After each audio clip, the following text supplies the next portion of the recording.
Gift வந்து நான் கொடுக்க போற பர்சன் எனக்கு ரொம்ப ஸ்பெஷலான ஒரு பர்சன். ஏன் அப்படின்னா ஆடிஷன்ஸ் வந்ததுல இருந்து இந்த நாள் வரைக்குமே நான் ஓகேவா இருக்கேனா, அவங்களுமே முடியாம இருப்பாங்க.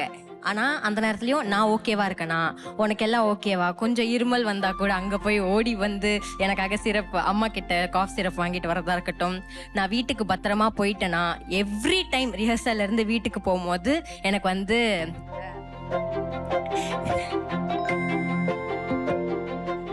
எவ்ரி டைம் எனக்கு வந்து வீட்டுக்கு போனோடனே எனக்கு வந்து ஒரு டெக்ஸ்ட் மெசேஜ் போடு, பத்திரமா போ அப்படிலாம் கூப்பிட்டு. நைட் லேட் ஆனால் நிறைய வாட்டி இவங்க என்னை கூப்பிட்டு போய் வீட்லேயும் ட்ராப் பண்ணியிருக்காங்க. என்னோட வீட்டில் என்னை விட அவங்க மேலே தான் பாசம் அவங்களுக்கு ஜாஸ்தி. அவங்கள வந்து பிறக்காத ஒரு பையனாக எங்கள் வீட்டில் பார்க்குறாங்க.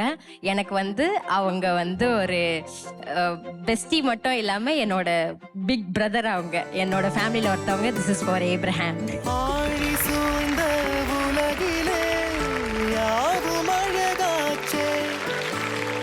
வயதை மீறிய வாழ்விலே சிறு கவிதை உருவாச்சே, தாண்டிடும் நகமென. இப்படிப்பட்ட ஒரு பர்சனுக்கு எனக்கு என்ன கிஃப்ட் கொடுக்கறது வேல்யூபிளா இருக்கும்னு தெரியல. சோ அவரோட சின்ன சின்ன மெமரிஸ்லாம் அவருக்காக ஒரு போட்டோ ஃப்ரேமா நான் வந்து இவருக்கு சூப்பர்மா. அது காமி பாலா இருக்கும்.